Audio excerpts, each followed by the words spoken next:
Hey guys, back to my channel. I Mallika. তোমরা সবাই কেমন আছো? আজ আমি বান্ধবীর সাথে একটু চলে গেছিলাম বাজারে।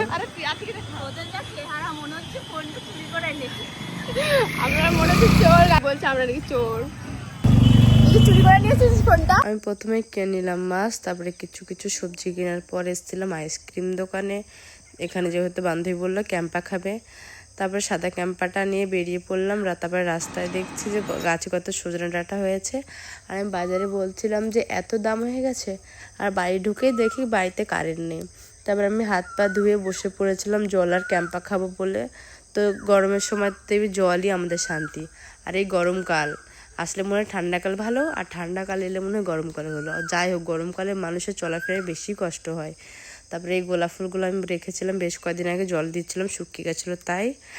আর তারপরে মাছ ভাজা শুরু করে দিয়েছিলাম। এখানে বেশ কটা মাছ ভাজা আমার হয়ে গেছিলো, আর কটা ছিল, আর কটা ভাজছিলাম। তার মধ্যে আমি ভাতও বসিয়ে দিয়েছিলাম, ভাত ফুটছিল, আর আমি এইসব দিয়ে রান্না করব।